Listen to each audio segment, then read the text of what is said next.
You won't believe what happened in this American motel. In this story, we'll uncover the chilling events that truly took place, reveal the dark secrets hiding within its walls, and explain why even the bravest fear to enter. Stay with us, because what you're about to learn will send shivers down your spine. Asterisk. If you've ever driven across the American Southwest at night, you know the kind of loneliness I'm talking about. Long desert highways, abandoned gas stations, and motels that look like they've been waiting for someone or something. This story begins with one of those motels. And no, this isn't fiction. This is what investigators found after the final police report was sealed. Our narrator for this case is Officer Daniel Mercer, a deputy from Coconino County who still refuses to drive Highway 89 after sunset. Every detail you're about to hear comes straight from his official deposition, and the motel's recovered. CCTV logs, it was 2:14 a.m., early October. A night so dry that the wind itself sounded like sandpaper. Daniel received a dispatch call about a silver Toyota Camry abandoned on the side of the road lights, on driver missing. The nearest structure? Ridgeway Desert Motel. It's the kind of place that used to get business back when Route 66 was alive, but now only survived on lost truckers and broken marriages. Daniel pulled into the cracked parking lot. The neon vacancy sign flickered in a slow, dying heartbeat. The strange part? Despite being nearly empty, the motel had one room glowing brightly. Room 9. He stepped inside the front office to check the guest log, expecting a sleepy clerk. But there was no clerk, just an ancient register bell, dusty brochures, and a security TV wall showing every part of the building, except one screen. The feed for Room 9's hallway was completely dark. Not broken, just black.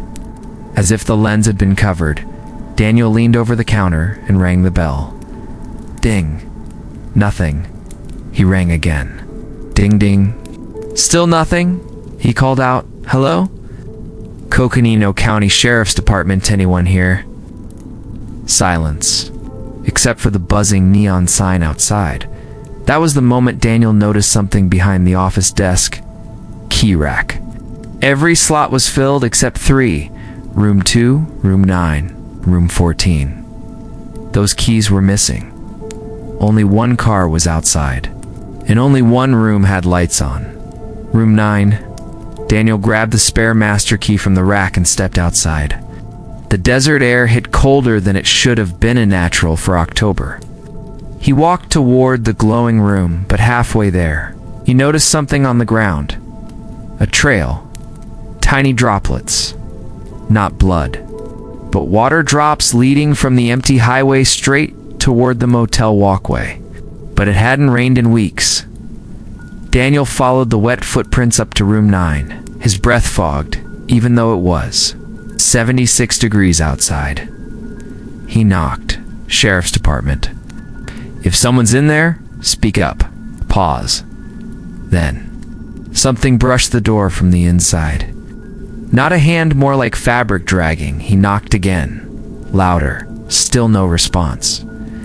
Daniel slid the master key into the lock, turned it, and slowly pushed open the door. The lights were on. But the room wasn't empty.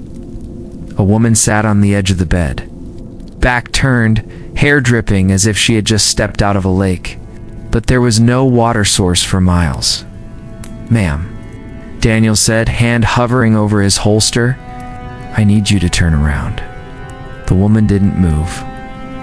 Her wet hair clung to her back. The carpet beneath her was soaked, leaving a dark puddle that spread outward in unnatural patterns, almost like branching veins. "Ma'am?" he repeated, stepping closer. "Are you hurt? I need you to look at me." The woman lifted her hand. Not high, just a slow, trembling rise. Daniel froze, because her skin wasn't pale. It was blue-gray, bloated, swollen, like someone who had been underwater far too long. Then she finally spoke, but her voice didn't. come from her mouth. It came from behind him. "You shouldn't be here." Daniel spun around, and the door slammed shut behind him. Asterisk, asterisk, Daniels. Heart slammed against his ribcage like a jackhammer. The sudden slam of the door echoed through the tiny motel room, bouncing off the cheap wallpaper and cracked ceiling tiles. He spun around, gun drawn, but the woman, if she even was human, was gone. The room smelled wet. Not like water. Not like a bathroom. It smelled like damp earth, moss, and decay. He scanned the small space. At one bed, a nightstand, a lamp. Everything else normal, except the carpet, which had spreading dark patches. Veins reaching outward like some sort of living thing, and the puddle it was moving. Slowly, writhing toward him. "Hello?" Daniel whispered, his voice cracking. "I'm not here to hurt you." The response came again, low, guttural, and impossibly distorted. "You shouldn't be here." The words came from nowhere. Or maybe everywhere. His instincts screamed at him to run. Something kept him rooted, the urge to understand what he was looking at. He inched toward the bed. The puddle, almost liquid, almost alive, shifted faster, forming shapes. Human shapes. Twisting, writhing, faces contorted in silent screams. Daniel swallowed. "This isn't real," he muttered, but his gut told him otherwise. Suddenly, the TV feed from the office popped into his mind. The screen that had been Black Room 9's camera. What if someone or something was watching him? He ran his hand along the carpet. The moment his fingers touched the dark substance, a shock went through him. Not electricity, something else. Something. Mental. Memories he didn't have flooded his mind, screaming children, lost travelers. Women crying in abandoned hallways, trucks wrecked in the desert, bodies left to rot. Daniel staggered back. The puddle surged forward, reaching his boots, then splashed upward, drenching him in icy water. He gasped. The sensation wasn't just cold, it was alive. It was crawling under his skin. And then he saw her. The woman returned, standing by the far wall. This time her face turned toward him. Hollow eye sockets, a mouth twisted into a permanent scream. Her hair hung like black water. And behind her the wall seemed to bleed, paint and plaster crawling down like wet black veins. Daniel raised his gun. He couldn't aim properly. His hands trembled uncontrollably. He squeezed the trigger. The shot echoed, a deafening crack, but the bullet hit. Nothing. The woman flickered. Not moving. Not solid. Like a hologram of horror, she spoke again, slow, deliberate. "They brought you here. You belong now." The floor beneath him shifted. Not structurally, physically. Psychically. Reality itself warped. The room expanded, ceiling stretching upward, walls bending inward, floor undulating like liquid. Daniel stumbled, trying to maintain balance. The puddle at his feet exploded. Shapes leapt out, faces screaming silently, bodies writhing toward him. Each step they took made the carpet moan. Every movement echoed in his mind. Daniel slammed against the far wall, gasping for breath. His radio fell from his belt, skidding across the floor. "Dispatch, dispatch." "This is static," swallowed his voice. Only distorted whispers responded. "Welcome, welcome." He tried to flee, but the doorway he had entered through was gone. In its place, a dark void, endless and black, something breathing from the shadows. The woman stepped closer, and every step she took made reality warp further. Daniel noticed the walls had writing scratch marks, hundreds of them, clawing up and down like warnings from previous victims, and then he saw it. One name repeated over and over. Mercer. A chill ran through him. His name was was written in blood ink. Whatever this place used to mark the lost souls. The whispers grew louder, chanting in unintelligible language. The puddle at his feet began to lift, hovering, forming a black humanoid figure. It mimicked the woman but taller, twisted, stretching impossibly high. With too many limbs, Daniel's mind screamed, "Fight! Flight! Something else! Dash! Submission!" And then a sound, the humming of the neon vacancy sign. Not outside. Not physically. Inside. Vibrating through his skull, rattling his bones. It was a signal, a pulse. A heartbeat before he could react.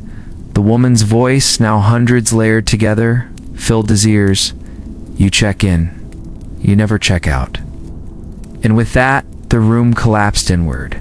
Not physically. Mentally. Daniel felt himself falling through walls, floors, ceilings, through space itself.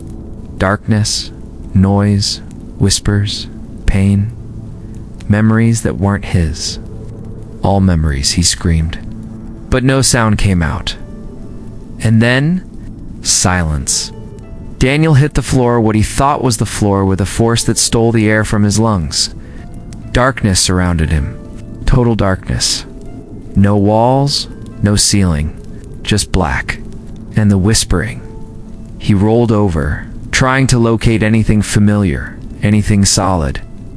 But the motel, the desert, the world he knew, everything was gone. It was as if he had been pulled out of reality entirely. Then he noticed something else. Shapes. Shadows. Not like ordinary shadows. They moved independently, darting across the edges of his vision. Each shape carried a faint echo of something human, an outline of a person. It's twisted and broken, always watching, always waiting. A voice whispered, unmistakable. One voice among the crowd, the woman.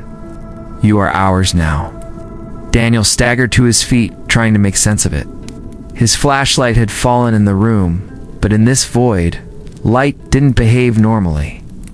Anything he shone just created more darkness, revealing hallways that shouldn't exist, staircases that twisted impossibly, doors that led to other doors. A low hum vibrated through the void, like the motel's neon sign amplified into a pulse he could feel in his chest. Each pulse made the shadows grow, and then he heard its screams. Hundreds, thousands, voices screaming in pain, confusion, terror. Voices of those who had entered the motel before him. Lost souls. Daniel ran, or tried to. The floor beneath him wasn't solid, shifted like liquid. Every step was treacherous. His mind struggled to focus. But fragments of memories he didn't recognize flooded in. Men and women trapped in motel rooms for decades. Children crying in empty hallways. Travelers who disappeared without a trace. All part of the motel's history. All part of room 9. And then he saw her again. The woman. She moved like a glitch in reality, fast, slow, impossible. Behind her, the humanoid figure from the puddle formed more fully. Its limbs stretched and twisted, faces emerging on its torso, eyes blinking independently. It reached for him. Daniel fired his weapon. Nothing. The bullets fell through the figure. Not solid. Not even light reflected. He tried again. Still nothing. The figure whispered, a sound that entered his mind directly. "This is the beginning. You cannot leave. You never will." Panic surged. He ran blindly, dodging shadows that reached for him, shapes that coiled like snakes across the floor. And then he stumbled into a room, or thought it was a room. It had walls now. Paper peeling, the same cheap motel wallpaper, a bed, a nightstand, and in the center, a book, leather-bound, glowing faintly, pulsating like a heartbeat. He approached.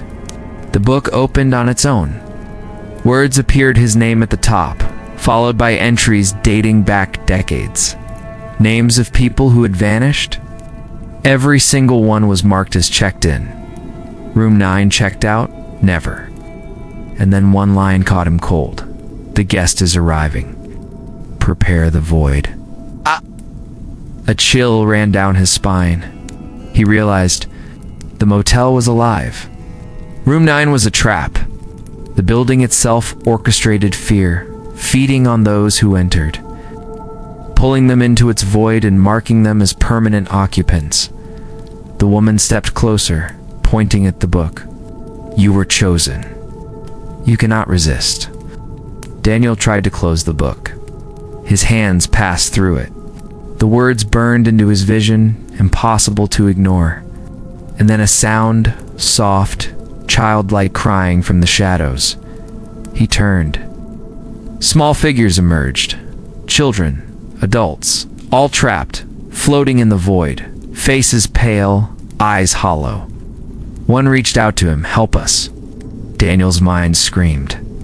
He felt the pull of the motel, the pull of room 9, the pull of something ancient and hungry that existed beneath the desert. A voice resonated deep in his chest. You belong here now. You belong with us. But Daniel was trained. Years in law enforcement. Years facing danger, and somewhere inside him, a spark ignited. He refused to be another name in the book. He ran. Faster than the void should allow. The shadows tried to grab him, pulling at his clothes, his skin, even his thoughts. Each pulse of the neon hum twisted reality further. Then, a doorway. Not like the first room. A door of wood. Ordinary. Mundane. Light spilling from the hallway beyond. Hope. He reached it. Hand on the knob, hesitated, and heard her whisper close, too close. Once you open it, it will want more. He turned the knob. Asterisk, asterisk, Daniel's hand trembled as the knob turned. The door swung open with a reluctant creak, revealing a hallway. Not a void, not a warped nightmare. A hallway that looked ordinary. Beige carpet, fluorescent ceiling lights flickering faintly, doors on either side. The kind of hallway you'd expect in a normal motel, but something was off. The walls stretched further than they should have. Doors appearing where no rooms existed. Numbers repeating endlessly. 999. And all labeled occupied. The faint smell of dampness lingered, accompanied by the metallic scent of something. Unholy. He stepped through, trying to convince himself he had returned to reality. But each step made the hallway longer, darker, colder.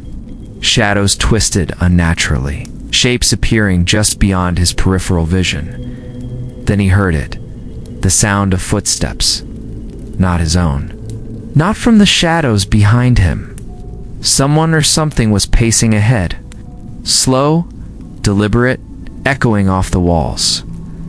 Daniel's hand instinctively went to his gun, but he remembered the void. Bullets wouldn't work. Only courage, logic, and survival instincts could get him out alive. He crept forward, keeping to the center of the hallway.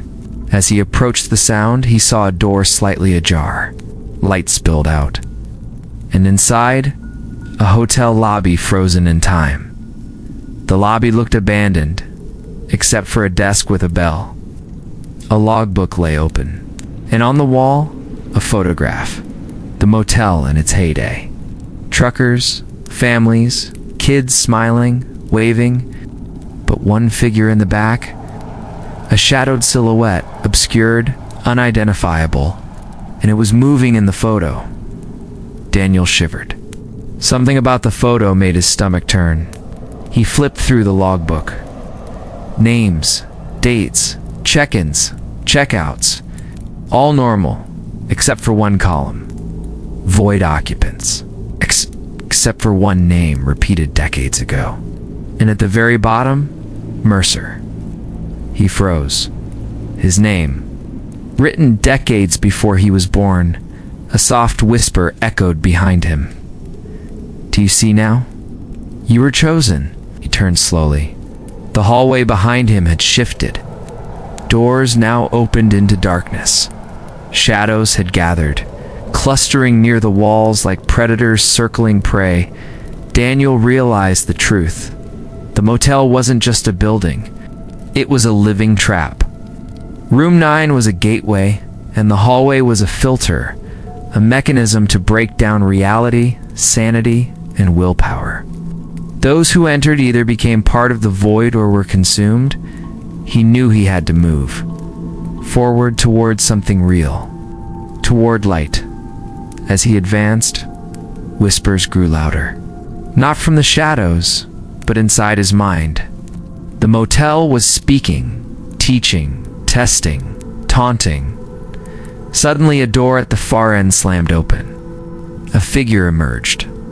A man dressed in a faded bellhop uniform, pale skin, eyes hollow, movements jerky. He extended a hand. "Follow me." Daniel hesitated. Every instinct screamed danger.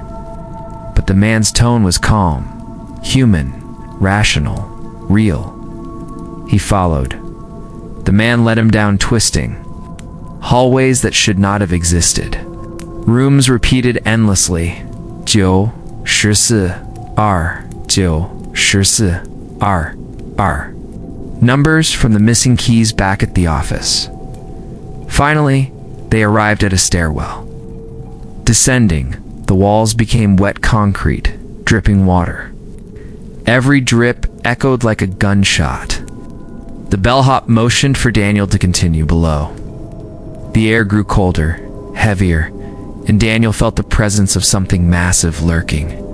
Shadows shifted, forming tentacles of darkness reaching out, trying to drag him back. Whispers screamed, pleading, mocking.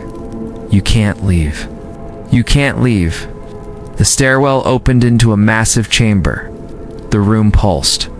Walls and ceilings shimmered with shapes, faces of people trapped in the void, screaming silently. And at the center, room 9 itself, but alive. A black, pulsating entity, its doors breathing like lungs, windows like eyes. The bellhop whispered, "This is the heart, the motel's soul. Destroy it or it consumes everything." Daniel realized the stakes. This wasn't about surviving a haunted motel. This was about stopping a predator that had feasted on souls for decades. But how? How do you destroy something that isn't fully physical, that warps reality, that has been feeding for generations? And then the floor beneath him shuddered. The shadow humanoid from earlier emerged from the darkness. Hundreds of eyes blinking independently, limbs stretching impossibly high. And in the center of its mast, the woman, her eyes now glowing red, a smile carved into her face. "You cannot destroy us. You are ours," she hissed. Daniel gritted his teeth. He had to try. Daniel stood frozen, staring at the pulsating core of room 9. The entity part structure, part living nightmare loomed over him, shadows writhing like serpents. Faces of trapped souls flickered along its surface, screaming silently, reaching toward him. The woman in the center grinned, teeth sharp and glinting, her eyes glowing deep red dot. The bellhop beside him whispered urgently, almost breathless, "It feeds on fear, on disbelief, on those who enter thinking they can survive. You need to fight with more than courage. Use your mind." Daniel's pulse raced. The motel was alive. Room 9 wasn't just a room, it was a conduit, a funnel through which the building consumed the living. Every lost traveler added to its power. And now, it had him. He took a deep breath. He had to understand the rules, the logic. The entity responded to his fear. The more he panicked, the faster it consumed reality. So he forced himself calm, counting steps, remembering every detail from the motel's layout, the keys, the void, the whispers. If he could trick it, Maybe he could escape. The humanoid shadows lunged. Daniel ducked, rolling across the pulsing floor, which had now become semi-liquid. He grabbed a broken piece of wood from the debris near the stairwell, holding it like a weapon. It felt useless, but he remembered what the bellhop said. It reacts to thought, to intent. Concentrating, Daniel visualized the motel as it truly was. A cage, a heart, a void. Every fiber of its being mapped in his mind. He thrust the wooden plank forward, imagining it slicing through the core of room 9. The entity screamed, not a sound but a mental shriek. Vibrations crashing through his skull. Faces flickered, contorted, some freezing in terror. He pressed harder, his mind focused entirely on dismantling the structure, tearing the heart open. The woman screamed now, high-pitched and sharp. You cannot escape. Her form rippled, stretching across the room, merging with the shadows. Yet Daniel ignored her. A sudden insight struck him. The motel didn't exist in a single dimension. It existed in layers each floor. Each room, each hallway was a simulation, a trap within a trap. In the heart of room 9, it was the anchor. Destroy it, he realized, and the motel would collapse. He darted forward, ignoring the pulsing shadows slashing at him. Using the plank like a conductor's baton, he imagined each shadow being severed. Cut away from the heart, focusing only on the pulsating center. His intent strengthened the illusion until the entity's form began to warp, splinter, crack. Then came a shockwave. The walls bent violently. The ceiling stretched and fell. The floor rippled like water. Faces in the shadows screamed in unison. Daniel felt a pull, as if the motel itself was trying to swallow him completely. A door appeared the motel's exit, or a way out of the void. Light spilled through it, pure and white. He ran. The shadows clawed at him, but he focused entirely on reaching the light. Each step he took, he visualized tearing a part of room 9's core away, shrinking it, weakening it. Finally, he reached the door and slammed it open. A blinding light consumed him, and for a moment he felt weightless, disconnected from everything. When Daniel opened his eyes, he was back in the parking lot of Ridgeway Desert Motel. Morning sun peeked over the horizon. The motel looked normal, ordinary. No flickering neon, no shadows, no puddles, no void, the bellhop. Gone. Room 9. Just a standard room with a normal key in the rack. Daniel staggered. Alive, free, but changed. He knew the motel had sensed him, learned from him, and waited. He glanced at the logbook he'd somehow retained in his backpack. Names were crossed out except one, Mercer. The motel had spared him. For now, but as he drove away, he noticed the parking lot's cracks forming vein-like patterns. Tiny drops of water glistened unnaturally in the sunlight. The whispers returned, faint but clear in his mind. We will wait. We always wait. Daniel knew one thing. The Ridgeway Desert Motel was alive, patient, and eternal. And he had just survived its latest feeding. ***, Daniel Mercer drove away from the Ridgeway Desert Motel. The sun rising over the desolate highway. Every mile felt heavier than the last. He was alive, physically, mentally. But the motel's imprint lingered in his mind. That void, that darkness, the woman. The shadows he couldn't forget. Back at his apartment in Flagstaff, he tried to process what happened. Coffee in hand, he reviewed the notes he had scribbled during the night. Names, dates, odd observations, footprints, the puddle. The black humanoid, everything made no logical sense.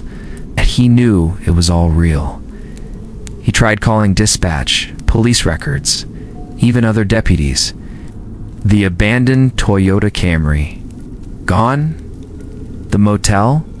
No record of recent guests. CCTV logs deleted. It was as if the night had never happened. Except for him, Daniel realized something chilling. Ridgeway Desert Motel wasn't just a location. It was a predator. A trap for those who stumbled upon it, feeding on fear, doubt, and the human mind. Room 9 was the portal, the heart.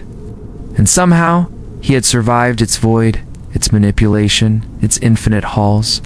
But why him? Why had it spared him? Days passed. Daniel tried to return to normal life, but he couldn't sleep. At night, he heard whispers, faint, indistinct, yet unmistakable. Check in, check in. His dreams were no longer his own heed. Wake in strange rooms. Trapped again in shifting hallways, hearing the woman's laughter, the silent screams of past victims. He contacted a paranormal researcher, Dr. Elaine Brooks, someone who specialized in haunted locations and interdimensional anomalies. She was fascinated. According to her analysis, the motel had existed in multiple dimensions simultaneously, manipulating reality to trap victims. The void wasn't a room. It wasn't a floor. It was a living space outside our perception, a predator that consumed consciousness itself. Daniel, she said gravely, places like this exist in rare pockets across the country. They choose their victims. They adapt, they wait, and they feed. You're lucky, but lucky isn't immunity. He nodded, knowing the truth in her words. The motel hadn't released him. It had tested him, learned from him, and it would continue to wait. One night, unable to sleep, Daniel checked his apartment's windows and noticed something strange. A reflection in the glass, a flicker of neon. He turned sharply. Nothing there. But the neon came again, brighter this time. And in it, he saw room 9. The woman's silhouette appeared, back turned, hair dripping, the puddles spreading across the floor. Daniel froze. The reflection spoke, her voice faint, almost teasing, "We will wait. You know where to find us?" It was then he realized the final truth. The motel didn't exist only on Highway 89. It existed everywhere. Every motel, every abandoned building, every place with room 9, waiting for the next soul. And now he carried a mark, a connection to it that could never be severed. He tried to warn others. Reports filed, stories told, but few believed him. To the world, Ridgeway Desert Motel was just an empty building. But he knew the reality. It was alive, impatient. Every time he closed his eyes, he could feel the hum of its neon sign, the pull of the void, the whispers of countless lost souls, each calling his name. The motel was not just a place. It was a living nightmare, and nightmares never forget. The final lesson, Daniel realized, was terrifyingly simple. If you see a vacancy sign flickering in the night, don't check in. Some doors, some rooms, are never meant to be opened. As the story closes, remember this: the Ridgeway Desert Motel still waits. Room 9 still exists, and someone, somewhere, will check in next, and the shadows will greet them.